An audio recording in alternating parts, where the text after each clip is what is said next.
once again, nandito po ulit tayo sa continuation po ng ating pong video, no? So as I said po kanina, tayo po ay mag-interview po ng mga some o many leaders dito po sa Liblib ng mga kumikita tayo. Okay? So ito pong taong to dati nakikita ko lang po sa Facebook, sa YouTube, napapanood ko lang at talagang napakagaling po nito at when it comes to network marketing talagang legend na po ito. Okay? Wala pong iba. Kilala nyo na po siguro kahit hindi ko po banggitin ang kanyang pangalan. Wala pong iba kundi si Coach Hans. Ito na po. Siya na po magbabanggit. Hi, hello guys. Coach Hans po. Sa hindi nakilala, Hans and Informa po. Hindi ko alam kung ano sasabihin ko kasi alam ko kung galing lang. Dito pa lang, solve na idol ko to eh. Pero anyway, mag-share na rin po ako well, two things. Una, sa mga bago pa lang. Ano ba ang sikreto para maging successful dito? Mamaya na yung mga dati yan. Sa mga bago pa lang guys, open up your mind, open up your heart. Kasi kahit anong ganda din good, pero pag sarado isip natin, sayang. You're missing out the biggest opportunity of your life. Hindi po aksidente na nakilala niyo po si Libod. No, kami po ako naniniwala ako, hindi aksidente na nasa Libod ako ngayon. Naniniwala ako, may divine intervention dito lahat. Kasi alam mo kung bakit? Alam niyo kung bakit ganito ang commitment namin? Kung bakit? Siguro nararamdaman mo naman ang puso namin. Kasi totoo yung sinishare namin sa inyo galing sa puso. Kasi bakit? Tinanggap ko si Libod as a blessing. Kasi hiningi ko po ito kay Lord. Sabi ko, Lord, bigyan mo ako ng opportunity kung saan makakatulong ako sa marami. At the same time, mabibless din ako. Kasi sa labas, tayo lang ang kumikita, pero yung iba, hindi naman kumikita eh. Pag ikaw, empleyado ka, pag boss ka, ikaw ang boss, yung empleyado mo, maliit ang sweldo. So dito kay Libod, wala pong talo dito. Lahat po dito, it's either kikita ka mayaman. Ngayon, kung bago ka pa lang, tip ko sa'yo, number one, alamin mo talaga yung reason bakit mo gagawin si Libod.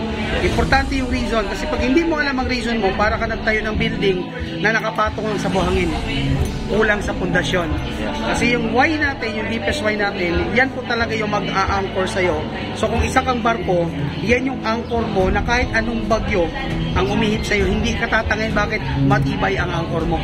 So yung deepest why mo, yan lagi ang balikan mo kasi there will be a lot of rejections, a lot of discouragement. So pag mababa ang why mo, you might ended up questioning yourself kasi bakit hindi mo alam kung bakit mo siya ginagawa eh. Pero pag malinaw sa'yo kung bakit mo siya ginagawa, no amount of rejection na pwedeng magpapagsak sa'yo.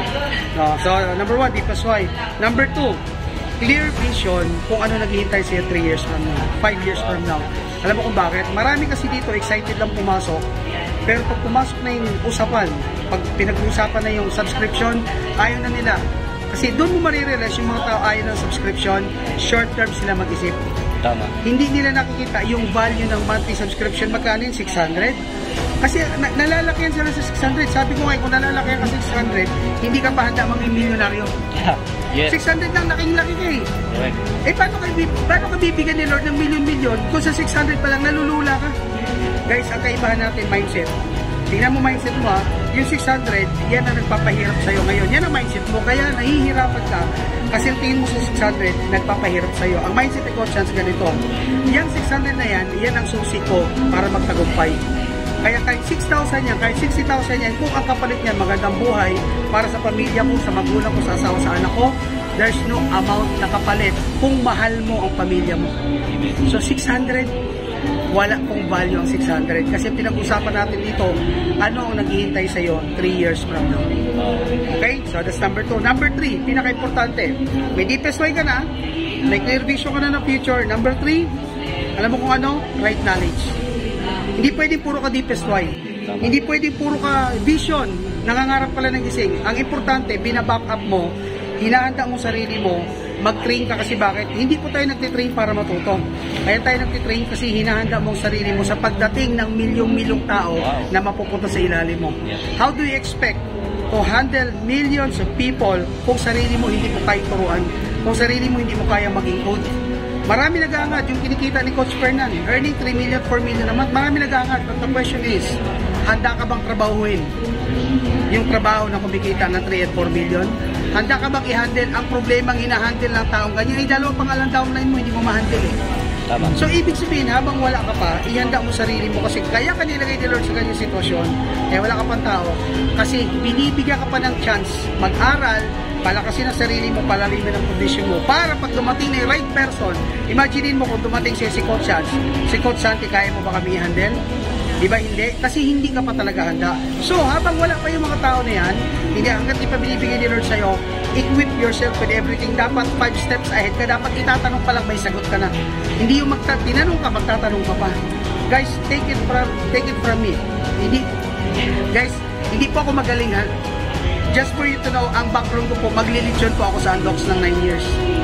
Before nag-change ang buhay ko, no, ibig sabihin, bakit ko lagi sinishare na maglilitsyon ako? Kasi doon po ako nagsimulang mangarap na kahit ano palang background mo, pwedeng magbago. Provided, dapat ginugusto mo maging successful. Yun ang sikreto eh. Wala naging successful na hindi nila ginugusto maging successful. Ang problema sa'yo, pinagdududahan mo ang salitang success. Kaya ko ba yan? Hindi para sa akin yan, hindi ako nakapag-aral. Ang dami mong negative thinking eh. Dapat ang tinatanong mo, ano ba ang kailangan para maging successful ako? Kasi guys, tandaan mo kung may mga tao may resulta, no? Kumikita yung mayaman, isa lang ang ibig sabihin, bakit ikaw wala pa eh? May alam yan at may ginagawa na hindi mo pa alam. So alamin mo. Kasi dito naman sa atin, sa libot, tinuturo naman natin, bakit kaya mong alamin? Ang problema kasi sa atin, yung pride and ego natin. Walang pupuntahan ang yabang. Tama. Walang pupuntahan. Dapat alam mo sa buhay, gayahin natin ang palay. Habang tumataas, lalong yumuyo ko. Stay humble. So yan, message ko sa bago. Sa matatagal naman tayo. O, sa matatagal. Sa mga kaibigan ko, na nakita na si Live Good, nag-member na kay Live Good, pero pinagdududahan ng sarili. Ito lang sabihin ko sa iyo. Sorry, masasaktan ka rito eh. Mag-quit ka na lang. Kasi bakit? Kung may duda ka rin lang naman kay Live Good, pinagdududahan mo sa sabog si Live Good, pinagdududahan mo sarili, you're simply wasting your time. I suggest go back to where you from, balik ka sa employment, baka doon nakikita mo sarili mo eh, tatanda ka, magre-retire ka, wala kang income, sakitin ka, pagtataboyan ka ng anak mo. Kung tanggap mong ganyang realidad, then hindi para sa'yo si Live Good. Kasi si Live Good, para lang po ito sa mga taong gising ang pangarap kahit nakapikit ang mata. Kaya nga biruan namin dito eh, buti pa bulag may vision eh. Guys, member ka na. Nag-decide ka na eh. Kung baga basa na hanggang tuhod eh, lumublob ka na. Alam mo kung anong sikreto talaga para lumalim commitment mo katulad namin ni Coach Santi? Yakapin mo siya. Ibigay mo muna sarili mo. Yakapin mo ng buong buo. Ibigay mo sarili mo. Mahalin mo siya. Parang sa relasyon lang yan. Parang sa pag-aasawa lang yan. Hindi ka pwedeng mag-expect na mahalin ka ng asawa mo kung ikaw hindi ka nagmamahal. So how do you expect Live Good na bigyan ka ng commitment ng magandang kita? Ayaw mong maniwala kay Live Good eh. Pinagdududahan mo guys, iba ang nakikita ko dito. Sa hindi po nakakaalam, training director po ako for 7 years sa ibang kumpanya, and yet iniwan ko yon in exchange of Live Good. Bakit? Iba ang nakikita ko rito. No, lagi nga namin sinasabi, pwede lang namin pahirma puso at mata namin, makita at maramdaman nyo lang kung ano ang kina-i-excite namin 3 years from now. Kaso hindi pwede, kasi kailangan mo pagdaanan ng proseso. Kailangan mo ma-reject, kailangan mong malait, kailangan mong pagtawanan, kailangan mong mahirapan, maulanan, magutom, lahat ng negative emotion, kailangan mong ma-experience yan. So yung pinagdadaanan mo ngayon, part yan ng proseso. Alam mo kung bakit? Para pag naging successful ka, mas maganda ang kwento mo. Yes. Kasi mahirap maging successful dito na hindi mo dinaanan yung hirap, yung pagod and everything. Bigla ka na lang naging successful, hindi mo ma-appreciate. Kukunin ulit sa inyo Lord yan kasi bakit hindi mo pinaghirapan. So kaya kami, tingnan nyo, marami negosyo na lugi, bukas makaluwa, mayaman ulit. Bakit? Yung foundation nila, yung mindset nila hindi nagbago. Yun yung gusto namin mapunta sa iyo. No, huwag mo sasabihin sa akin yun, how to be you po. Tapos sasabihin mo sana all. Guys, hindi mo kailangan sabihin sana all. Ang kailangan mo, dapat kaya all. Kasi kaya all naman talaga eh. Pag kaya all, ginagawa namin, makinig lang kayo. Ang swerte nyo, ang lupit ang upline nyo. Kung ako lang, nakilala ko si Live Good, wala ako offline, eto nga hanapin ko. Nagkataon lang, nakilala ko si Idol, andito na ako. Pero guys, nanonood lang ako sa video nito kasi bago ako lumantad, nagtago ako. Wala akong ginawa kundi panoorin yung mga video na nila Coach Harold. Ang dami ko natutunan. Sila yung naging foundation ko. Ang problema sa atin minsan, pag sobrang lapit natin sa blessing, hindi natin na-appreciate. Mabuti pa yung ibang tao na malalayo, na-appreciate yung galing ng upline mo. Pinagpapasalamatan. Ako nga, humingi ako ng advice dito. Tapos ikaw, naandyan ka, ayaw mo humingi. Bro, sister, pride lang yan. Tandaan mo yung pride, yung ego mo. Pag may emergency sa pamilya mo, hindi mo pwedeng ibili ng gamot yan. Tanggalin mo ang pride, humble down, makinig ka kay Coach Santi. Kasi hindi ka tuturuan yan ng ikasisira mo. Ituturo sa inyo yan yung growth Yung paglaki mo rito kasi ang success mo, magiging success mo. Amen. Yan ang sekreto sa network marketing. Wala pong yumaman sa network marketing na malaki ang ulo.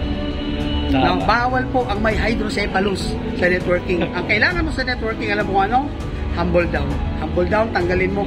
Kasi guys, networking is a business of humility. Ang natututo rito, yung mga taong willing mag-humble down, willing hubarin ang suot nila, willing hubarin ang ranggo nila, willing kalimutan kung ano sila, no? For the sake na matuto sila. Kasi pag masyado mong nilagay sa isip, ay, hindi para sa akin yan, nakatapos ako ng ganito background ko, mayaman ako. Pang ano lang yan, pang mga taong walang magawa. Kung kanya ng mindset mo, then don't do networking, hindi ka para sa ito. At sa mga nahihirapan, guys, it's only in the mind. Alam mo kung bakit? Simula pa lang, iniisip mo ng mahirap, hindi ka talaga madadalian dito. Kasi bakit? Hindi mo pa ginagawa, iniisip mo na eh. So kung ano iniisip mo, yun ang lalabas sa bibig mo, yan ang magmamanifest sa katawan mo. At the end of the day, wala kang ibang sasabihin kundi mahirap yan, wala kang magagawa kasi nahihirapan ka. So, what do you expect? Failure ka. So you have to start changing your mindset. Dapat, kaysa sabihin mo mahirap yan, dapat ang sinasabi mo, paano ba gawin yan? Ngayon, kung hindi mo alam paano, you have a very good coach, you have a very dedicated coach na willing ibigay ang oras, panahon, para matuto ka. All you need to do, listen and stop talking. Alright? Sa Coach Hans po, once again, makita-kita po tayo. Regular po ako every Thursday, 9 PM. No? Grabe, at ako'y sobrang blessed. Hawakan mo na si Idol talaga. Coach, kamtalayan mo na, YouTube channel mo. YouTube channel ko po, Coach Hans. No? So, marami po tayong mga tutorials po doon. May mga motivational. Ngayon, kailan lang po ako nag-YouTube about Livewood kasi, pero marami-rami na rin. So, ini-invite ko rin po kayo. Kung gusto niyo naman makita na ibang perspective na training, you can subscribe to me. Nakasubscribe kayo kay Coach Santi, nakasubscribe kayo sa akin, kay Coach Steve. Maging open mind ka. Hindi masama magdagdag ng kaalaman. Right. Kung anong profession mo ngayon, hindi yan kukunin ng idadagdag mo kaalaman, dadagdagan ka. Yes, correct. No? So, live good. Alright. Tandaan mo guys. Grabe. Whether mag-live good ka hindi, kami nandito na, kami tutuloy. Huwag mong hintayin mag 3 years, 4 years, 5 years na kami may resulta na, tapos ikaw sasabihin mo sa sarili mo, sayang, dapat nakinig ako. Makinig ka na ngayon. Yes. God bless all. Daming learnings. Maraming salamat, Coach. Ang dami ko natutunan. Grabe, Idol. Idol. Grabe. It's a privilege. Salamat. Thank you.